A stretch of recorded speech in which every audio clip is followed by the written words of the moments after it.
In the world of football, Brazil is the superpower.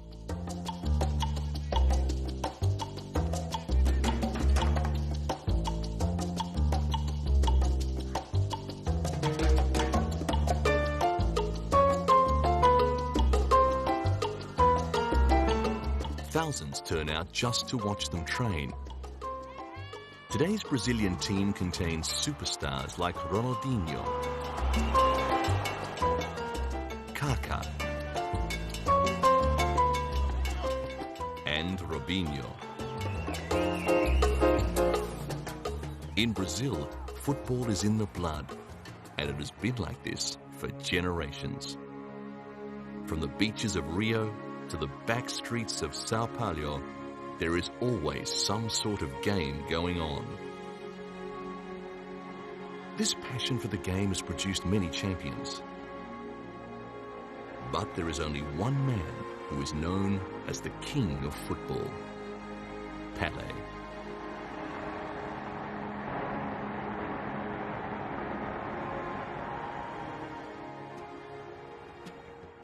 In 1957, in his first full year with Santos, and at the age of 16, Pelé became the Campeonato Paulista's highest scorer.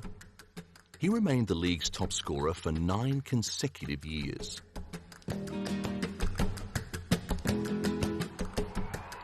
The 1958 World Cup in Sweden, and immediately the young Pelé was in Brazil's national team. My first World Cup, I was 17 years old, was a beautiful history because 8 years before, Brazil lost for Uruguay, the World Cup in the 50s. And my father was crying, with a lot of Brazilians there. And then my father used to say, "Oh, men should be strong, men doesn't cry." Then I saw my father cry when Brazil lost the game. Then I told him, "Father, no, don't worry, I'm gonna win one World Cup for you, don't worry." I was 9 to 10 years old. Then 8 years late, I was in Sweden with Brazil with 17 years old. Brazil won the World Cup. That's a gift for God, because I don't know why I promised to my father. It was Brazil's first World Cup, with Pelé scoring twice in the final against the host nation. In 1962 in Chile, Brazil won the World Cup for a second time. By now, Pelé, at the age of 21, was an international star, and he was targeted with rough treatment. After scoring in the first game against Mexico, injury limited his contribution. Just 4 months before his World Cup campaign in 1966, Pelé and his new bride, Rosemary, arrived in Germany. So great was Pelé's international reputation that the couple were dogged by journalists. But Europe was interested in Pelé for other reasons. The top clubs have been trying to tempt him to play in Italy or Spain, but Brazil's national treasure was staying put at Santos. At the start of what they had hoped would be a private honeymoon, cameras and the press continued to be intrusive, placing enormous stress on their new marriage. Just one day after her wedding, Rosemary was discovering what it would be like sharing her life with a superstar. Soon Pelé and Rosemary would have their first daughter, Kelly Cristina.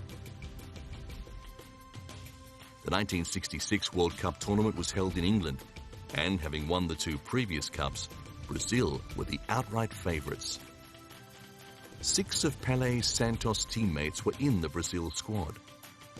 Lula, the Santos coach, had stopped likening Pelé to other players, saying he was incomparable. Rival World Cup teams started focusing on Pelé and the other Brazilian playmaker, Garrincha. In the group stage, Brazil were defeated by Hungary and Portugal in controversial circumstances. The English referees seemed to miss an unusually large number of fouls to the top Brazilian players. After an incident in the game against Portugal, Pelé limped for the rest of the game. This was before the days of red and yellow cards. Brazil did not make it beyond the group matches. After the tournament, a disappointed Pelé declared he would not play any more World Cup matches. So dazzling was Pelé's on-field performance that he was dubbed O Rei, the King. An act of parliament was passed to prevent Pelé being lured to Europe, and the Brazilian government ensured he was the most highly paid professional sportsman in the world.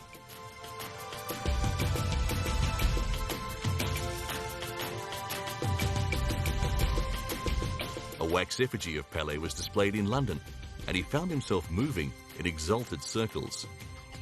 To this day, heads of state and politicians are still keen to meet the legend. And because he was so widely known as the King, crowning ceremonies became part of Pelé's ceremonial life. Museums around the world have different versions of Pelé's crown. Now Santos were touring the world during breaks in the domestic season to play exhibition matches. The effect of these games was astonishing. During the Nigerian Civil War, a truce was declared so that people could safely see Pelé play. The United Nations was starting to take notice, especially as Pelé had an affinity with the young. But not all the exhibition matches were triumphs. A friendly game played at El Campan Stadium in Bogota resulted in a melee, with Pelé being sent off. This sparked a riot in the crowd who had come to see Pelé play. Officials sent the referee off and reinstated Pelé.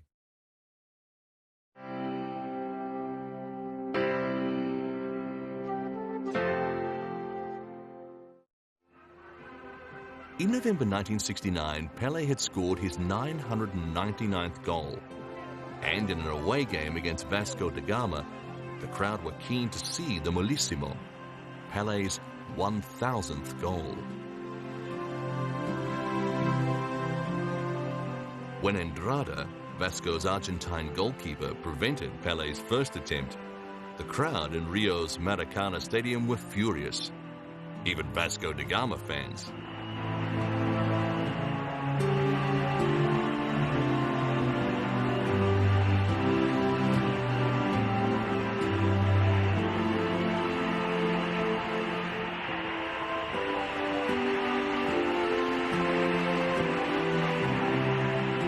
At half-time, Santos were down 1-0, and Pelé remained scoreless.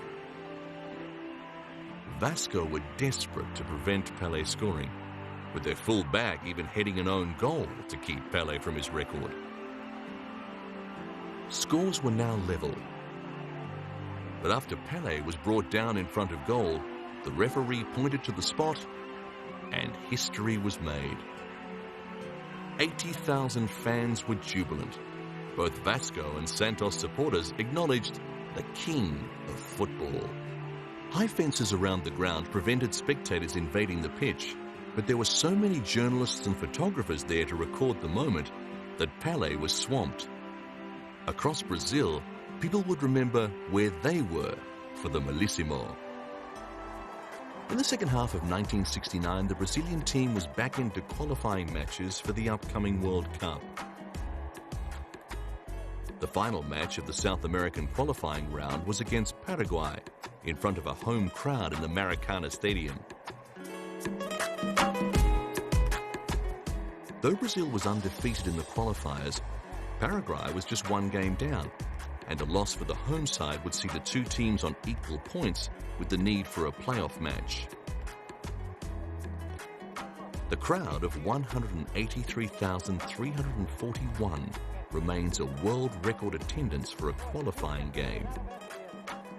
Brazil would be happy with a draw, but Paraguay needed to win to force a deciding extra game. At this time, only 16 teams could make it to the finals tournament.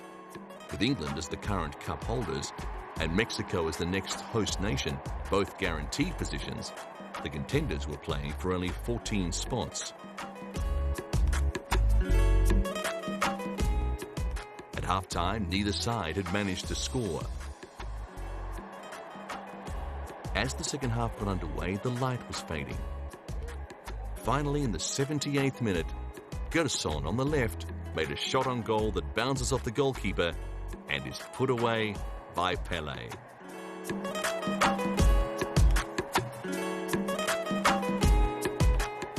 Brazil made it through to yet another World Cup tournament. To this day, it remains the only team to have been at every final series. Pelé had shown no sign of following through on his threat not to be involved in the next World Cup, but the whole team was aware that just playing beautiful football may not be enough to get Brazil to the last game. Brazil's 1970 World Cup campaign was headquartered in the Mexican city of Guadalajara. Though everybody was entranced by the footballing superstars, they were not the favourites. Coach João Saldanha, who had seen the team through a flawless qualifying campaign, had been making enemies. He said that Pelé and Tostão would not play in the same team, even suggesting that Pelé might be dropped. But Saldanha himself was dropped, and Mario Zagallo found himself in the manager's job. At first, he was reluctant to make any changes that would adversely affect public opinion. The turmoil generated by the last-minute coaching changes left the team looking vulnerable. This actually worked to Brazil's advantage. Years later, Pelé discussed the pressure that comes with being the front runner. Normally, I don't like to be the favor, because always when the team is the favorite team to everyone, they have a problem. I think if the World Cup was today, Brazil has a big chance to win the World Cup because they have a good team. But to be the favor, I don't feel comfortable because every time in my life where I saw the team come to the World Cup as a favorite team, they lost. Mario Zagallo managed to develop a disciplined team that still left room for individual flair. The world had glimpsed his tactical creativity when, as a player, he changed the role of the midfielder to an attacking player. But it was widely believed that the defence was weak, and Brazilians had little faith in the squad's goalkeepers. Playing alongside Pelé was Tostão. He regarded Pelé as a kindred spirit and had an understanding about where he would be. Jairzinho was another attacking player in an attacking team. He had just recovered from a twice broken right leg. Pelé was concerned about avoiding injury. Rough treatment had plagued his two previous World Cups. The tournament in Mexico would use a new system of yellow and red cards to make absolutely clear when a player was warned or sent off. In addition to his on-field and training duties, Pelé was now having to devote time to his young fans. He was good at this. In the month before competition started, Brazil played an unofficial friendly match against the combined team from Guadalajara City. The Brazilians needed to adjust to local conditions. Not only would the competition be held at the peak of summer, but altitude would be a factor. Guadalajara at 1,590 meters and Mexico City at 2,240 meters both presented difficulties for athletic ability. Any game time was valuable for the players to put into practice the guidelines that Mario Zagallo was giving them. Defenders were allowed to come forward if the situation was right. The team was rehearsing ways of transforming to different configurations without becoming vulnerable.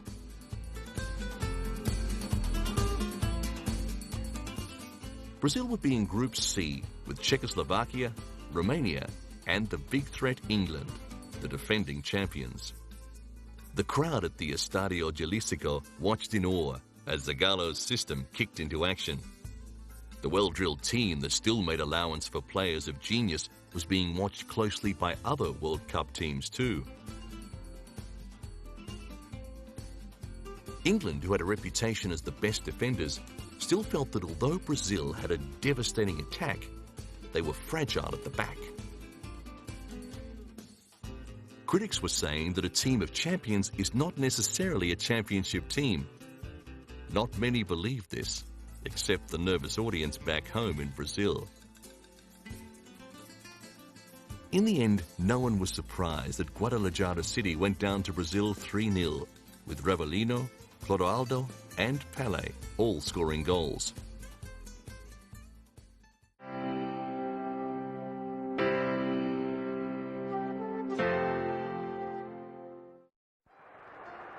Early in the group phase, Brazil met England. Satellite technology now meant games could be televised internationally. Matches against European teams started at midday to suit European viewers. England started confidently with several long-range shots that tested goalkeeper Felix Miele. Soon came a moment that lives in the memories of all who saw it. Pelé's shot on goal was perfect, but Gordon Banks's reflex save was better. Then at the other end, Lee's header was saved. As the game progressed, the temperature rose to 37 degrees. Because of the early start, FIFA had agreed to a new substitution rule for players without injury. Both sides were fierce in attack, but in the second half, the heat was causing England to wilt. At the 100-minute mark, everything changed. Tosteo passed to Pelé, who passed to Jairzinho. Brazil's supporters in the Estadio Jalisco went wild. England had been regarded as their strongest opponent.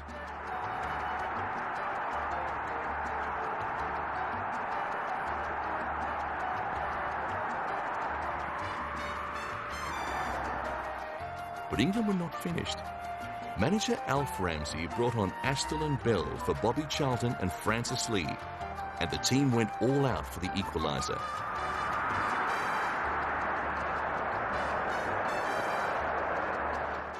Though they had chances, England just kept shooting wide.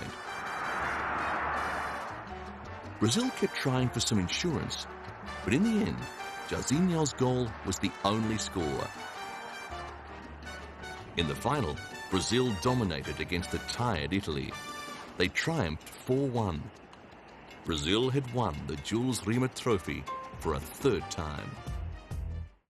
This was the same trophy won by Uruguay at the first World Cup in 1930. The winner's name was inscribed at the base, and the statuette was held until the next tournament. But the charter stated that any nation winning it 3 times would get to keep it. The prize had spent World War II hidden under a bed, and it had been stolen in England and buried, only to be dug up by a dog named Pickles. The golden statuette of victory would now stay with Brazil forever.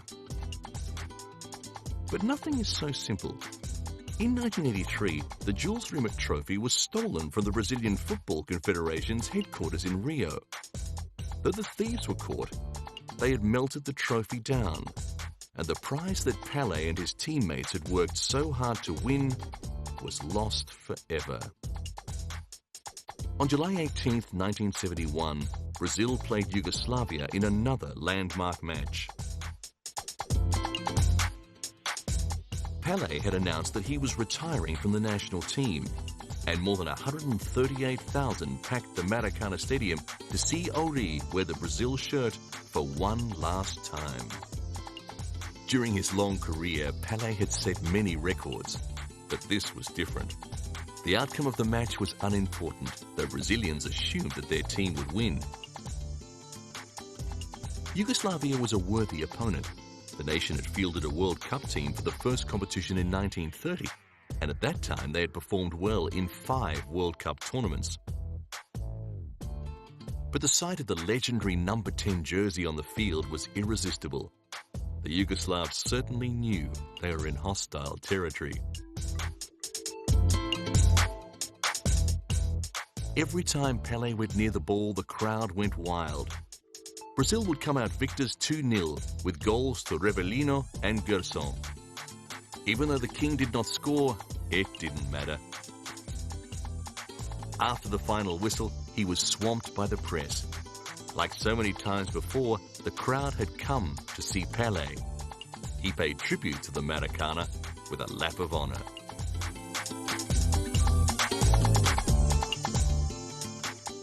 It was said that he couldn't score because of the tears in his eyes.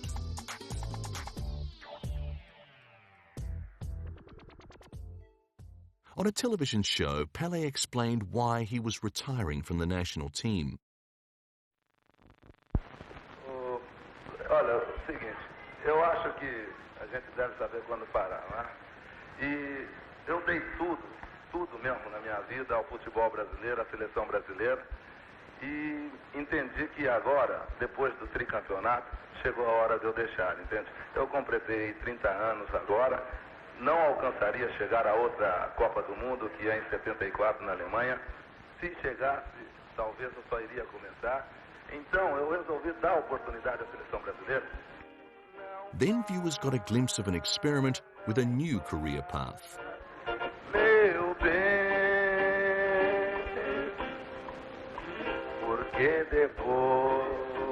porque depois perdão não tem.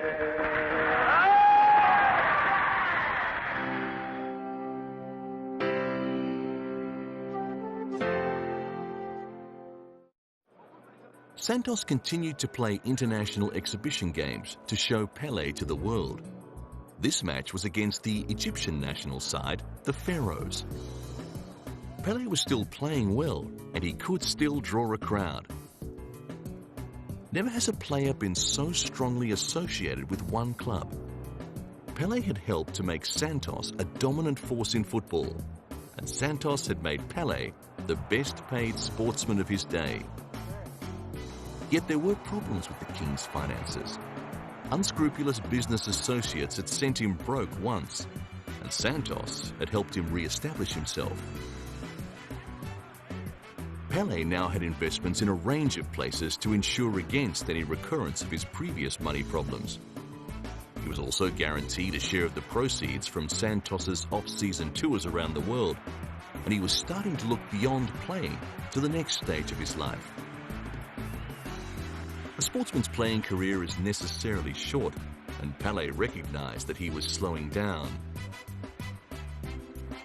Playing exhibition matches in distant places was one thing, but he did not want his adoring public in Brazil to see him struggling against quality opposition. When Pelé joined them, Santos was struggling, but thanks to him, the club had built a solid base. Today, it remains a force in Brazilian football. Santos beat the Pharaohs 5-0. One of Santos's more interesting exhibition games was against the Chicago All-Stars from the newly formed North American Soccer League. The Latino community had turned out in force to see their hero, and he didn't let them down. The game was an eye-opener for all concerned. Though the crowd of 14,000 was small by Brazilian standards, it was beyond anything that the organisers had hoped for, and the rockstar response that Pelé got made Americans sit up and take notice.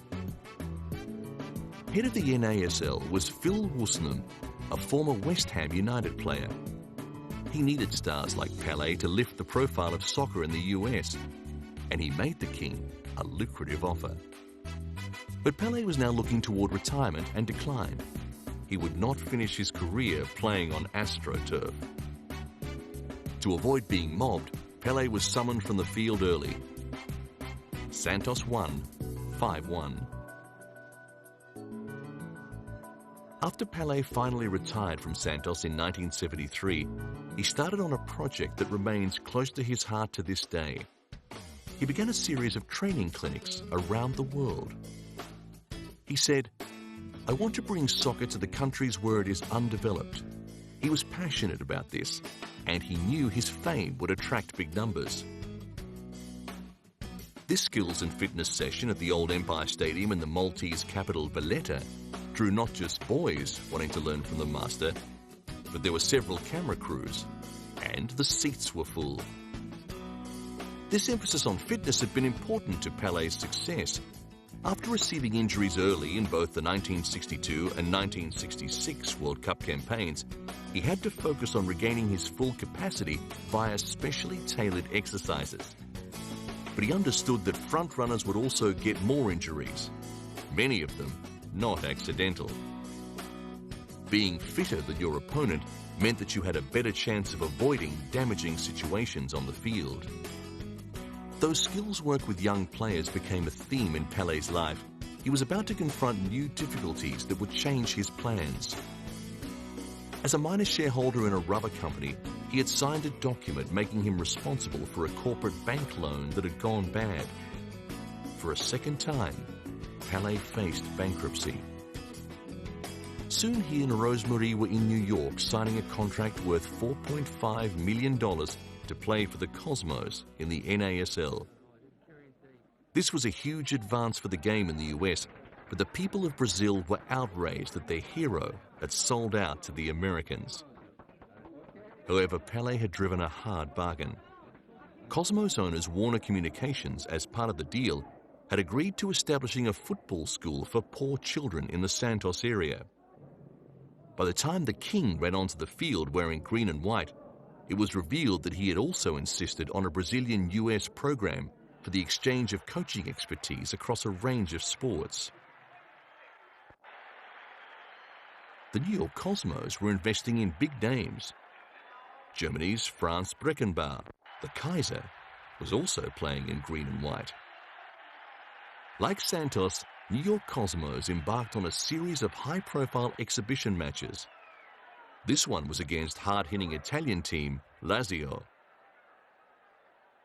Pelé's influence was now extending beyond his ability to score goals. He was one of a select few that started lifting the profile of the round ball game in the United States. But most of the players had taken positions at Cosmos late in their careers and soon realized that the standard was not all that good. Team harmony and discipline had fractured, with Brazilians only passing to Pelé and the few American players complaining about the domination of their English teammates. And the NASL was messing with the rules. Americans didn't like seeing drawn matches, so if a game was still even after extra time, one player starting from the 35-yard line would dribble toward goal in an attempt to beat the goalkeeper. For his first 2 seasons at the New York Cosmos, Pelé, though he was bringing fans through the turnstiles, was not able to make much of an impression on his new team's standings. Other teams in the North American League were reluctant to follow the Eastern club's lead and spend so lavishly on fading stars. Infighting within the team continued. It was as though the Cosmos was a team shaped by accountants, not by a strong and visionary coach. Pelé's enthusiasm dwindled, and he began fulfilling only the bare necessities of his contract. He was losing condition, and it looked as though his final year with New York would end in disgrace. But halfway through the season, a very sudden change of coach brought quick results. The match against Lazio was typical of Pelé's time with the Cosmos. Their games were well attended, with the giant stadium regularly seeing crowds of 40,000, but results were patchy. They lost to Lazio 3-2, and little was done to achieve long-term support for the game in the United States. With Pelé's playing days coming to an end, the Cosmos organized a tour so the world could say farewell to the king of football. I feel very, very, very sorry because I love soccer. And it's like a part of my life I lost. But it's very important when you stop in good shape, when you can't stop in good shape. Of course, I'm gonna miss a lot. I'm gonna be around. I'm gonna stay in a nice state. I asked to the coach if I can practice with the teammates sometimes. But it's important you stop when you are in a good position, in the top of your career. I know I'm gonna miss, no doubt about it. Are you gonna go back to Brazil?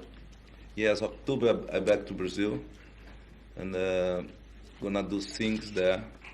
And then maybe in the season, I stay 2 months and a half, 3 months with the team at the Cosmos because I want to see games, to be around. After Tokyo, the New York Cosmos continued on to Calcutta, where they would meet Mohun Bagan, Asia's oldest football club. The reception at the airport was overwhelming. Everyone knew that Pelé was popular, but this was something different. It was clear that he had become a global brand. Other players like Giorgio Chinaglia were ignored. Chinaglia would go on to become the Cosmos' most prolific scorer. Defender Brian Rowan was also bemused with the media response his teammate was being subjected to. The match against Mohun Bagan in front of 100,000 people was a 2-2 draw, but the result was not important. People just wanted to see Pelé play, and increasingly just to see Pelé. He was accustomed to the media glare, and his easy, polite manner endeared him to the public. Always when they come in another country, foreign country, I try to make the people happy, because I know everybody is the same in life, you know? Then I love the people love me. But this was the end of his playing career, and he was uncertain about what to do next.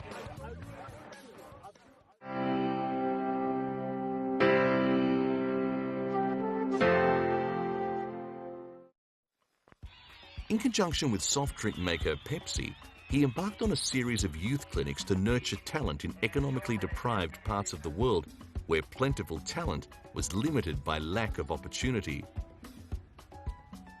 He had no interest in a coaching role, yet he wanted to stay close to the game. He had been a generous contributor to children's charities, and this type of work allowed him to combine his humanitarian concerns with his passion for football. Although Pelé still described himself as a simple country boy, others saw him very differently. Just after his retirement from football, Brazil's ambassador to the United Nations said of Pelé, "He spent 22 years playing soccer, and in that time he has done more for goodwill and friendship than all of the ambassadors ever appointed." Though he had re-established his financial security, he could not forget his humble origins, and was keen to help young people find a way out of poverty.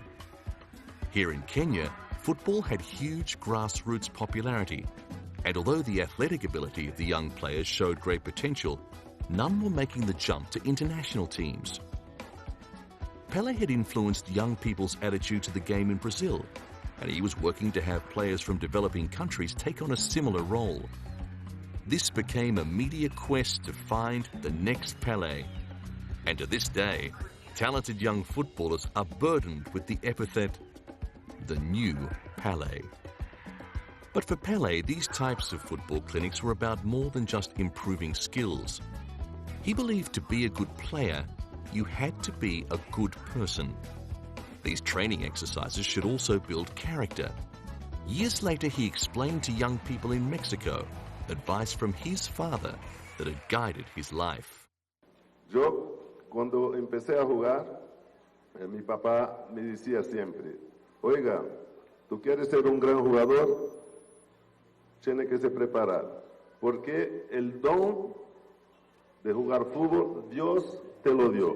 Esto no hizo nada.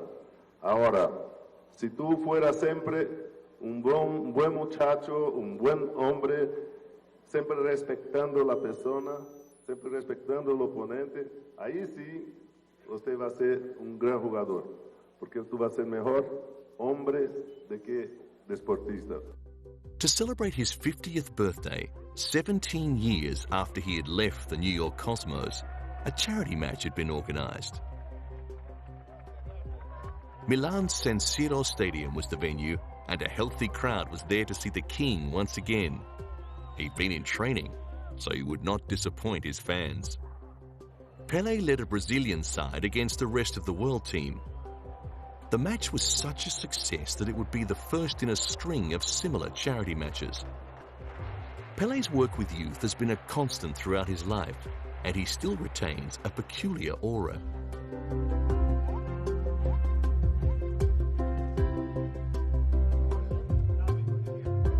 Even though these players were born long after his on-field career ended, they still know what he achieved and hold him in high regard. This tournament brought together student teams from schools in Brazil, Bolivia, South Africa, and the United States. They experienced other styles of play, but the international contact was also promoting understanding, and the United Nations was taking note. Bom, eu sempre defendi a ideia de que o esporte é a melhor maneira e a maneira mais rápida, mais fácil de tirar as crianças das drogas, das ruas, não é? E é por isso que eu sempre, desde quando eu comecei, quando eu fui ministro, que eu defendia, entende? E pedia para todas as sociedades, para os governos, investir no esporte, porque o esporte, você tira a criança das drogas. Então é um caminho muito mais fácil. É por isso que todas as vezes que tem torneios infantis, juvenis, eu estou lá. Pode me convidar que eu estou indo. The emphasis is on football played to a high standard. Secondary benefits like tolerance and respect are instilled as part of the game. Es una gran satisfacción no solo para mí, sino para toda la gente que está aquí, en especial para Tawichi, que yo creo que para cada uno de los jugadores de nuestro equipo es un ídolo y me da más ganas de jugar y salir campeón en este torneo, ¿no? For us, it's about learning experience and getting to know how other countries play football. The international popularity of football keeps Pelé travelling for most of each year. He graciously does the ceremonial duties that go with the opening of new playing arenas like this one in northern Greece. He's keen to see local games and he always has his eye out for developing players. Because he sees so many young players, he has acted as talent spotter for English Premier League club Fulham. Pelé's ability to attract publicity remains undiminished, and he cheerfully smiles and waves at the cameras and poses with fans. And there's always press conferences that give him the opportunity to spread the message of goodwill via football.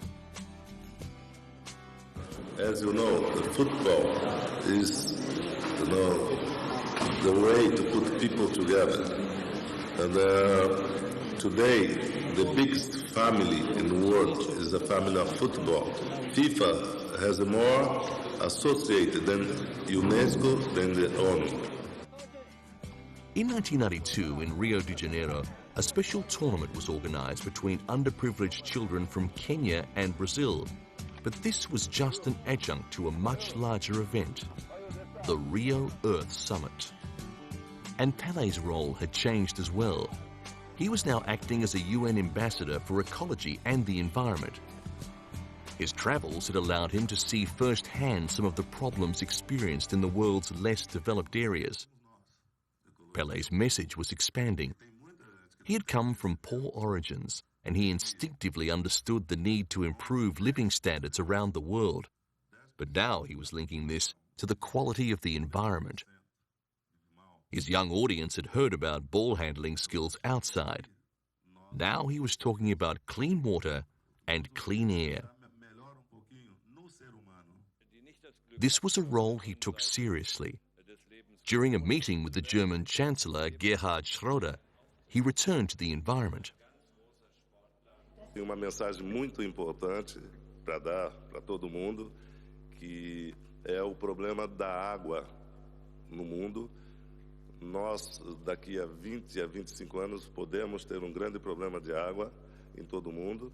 E a FIFA está fazendo uma campanha, fazendo um movimento para chamar os jovens para maior proteção, que é uma coisa muito, muito importante. E eu fiquei feliz porque o chanceler disse que se precisasse dele, que ele estaria na campanha conosco para orientar as crianças para cuidar e se preocupar com o desperdício de água em todo o mundo. Finally, at a press conference in Paris, UNESCO did formally appoint Pelé as a goodwill ambassador. In very many ways, Pelé can be a precious asset to our organization in promoting not simply sport, but the essential values of sport, which are not so different from those of a culture of peace, that, as you know, is the most important program of UNESCO. And I thank you very much for accepting. Thank you. Thank you very much. In Brazil, Pelé was making a different type of contribution. President Fernando Henrique Cardoso appointed him to the position of Extraordinary Minister for Sport. He used this position to curb corrupt practices in Brazilian football administration, introducing legislation that became known as the Pelé Law. Just before the 1998 World Cup in Paris, FIFA announced the World Football Team of the 20th century. Present to receive the honor were Carlos Alberto, the captain of Brazil's 1970 World Cup team, Nilton Santos, defender in 3 Brazilian World Cup sides. Alfredo Di Stefano from Argentina. He played for River Plate and Real Madrid before a successful coaching career. And of course, Pelé, still regarded as the best ever. Other players nominated included Johan Cruyff, Franz Beckenbauer, Diego Maradona, and Michael Platini. After the ceremonies, Pelé was keen to air his ideas about the future of the game. What I fight, what I look, is to the players participate more. What we like is a more democracy. I think Mr. Blatter knows that. Everybody wants to change. I think they're going to change. All right?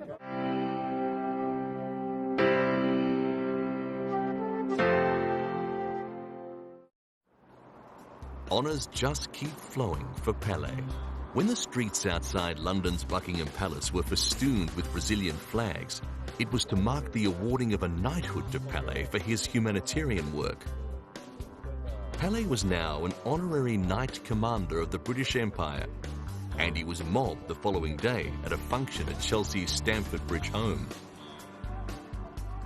Representatives from the British government said they liked the enthusiasm that Pelé can generate, and that the integration of sport with community development helps to overcome inequality and disadvantage.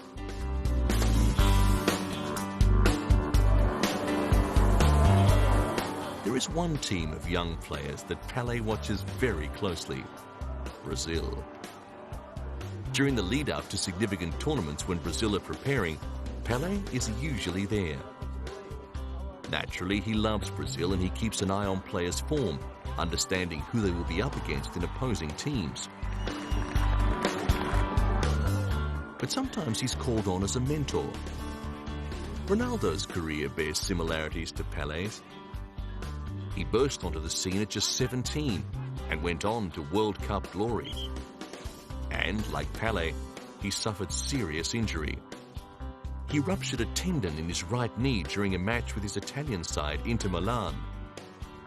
Despite the best medical attention and intensive physiotherapy, it looked like the injury would finish his career, and Ronaldo was losing hope. Realmente passei a acreditar mesmo na minha recuperação, talvez depois que o Pelé teve na minha casa e que me comentava sobre uma lesão que ele teve em 1966 e que muitos médicos ameaçaram a carreira dele, dizendo que não poderia mais voltar a jogar futebol. E ele ficou 1 ano e 6 meses recuperando e retornou bem e ainda ganhou o Mundial de 70.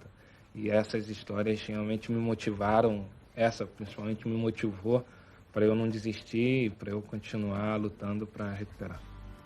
Pelé convinced Ronaldo a complete recovery was possible.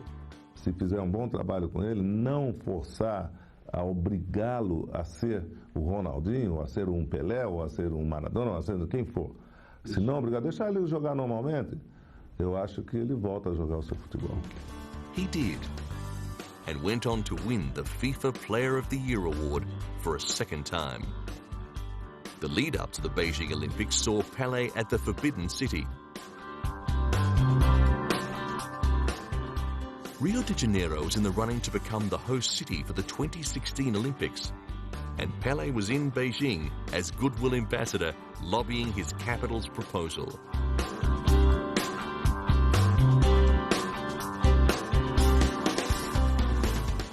It's a big responsibility for me to represent all the players, all the sports players in the world, and to be here to congratulate those heroes, those boys, and congratulate also the big success from the Olympics here. This means a lot for me. And then I take this opportunity to ask to you, Rio de Janeiro waits you for 2016. The International Olympic Committee had shortlisted Rio along with Chicago, Madrid, and Tokyo. Because the Summer Games had never been held in South America, people believed it was Rio's turn, but the city was leaving nothing to chance. Pelé was the Rio proposal's secret weapon.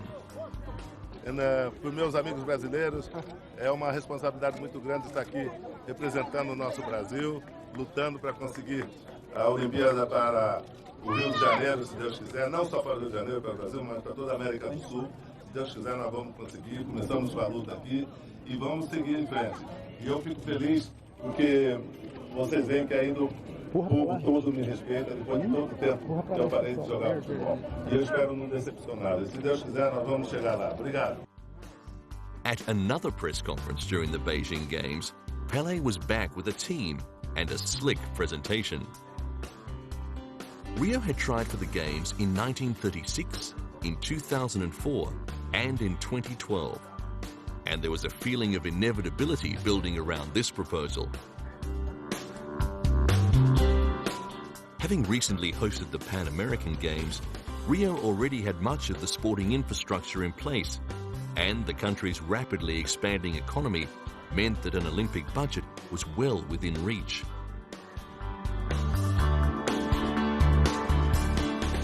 It's impossible to underestimate Pelé's contribution. His charm and easy wit continue to endear him to the press. In my time, professional could not be in Olympics, unfortunately. And with the respect to all the Brazilians, if I was there, Brazil will have the medal. These days, presidents and prime ministers are happy to be seen with the man that retains the aura of the most skilled football player ever. His standing continues to grow through the responsible use of his popularity to advance concerns about underprivileged children and the environment.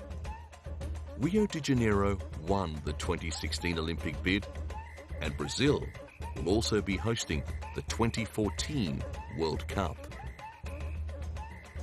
This man, the king of football, will continue to remain at the heart of world sport. 1,280 goals, 3 World Cups, top goal scorer in the Campeonato Paulista 11 times, 9 in consecutive years, 31 team trophies, FIFA World Cup Golden Ball, and the best player who has ever played the beautiful game.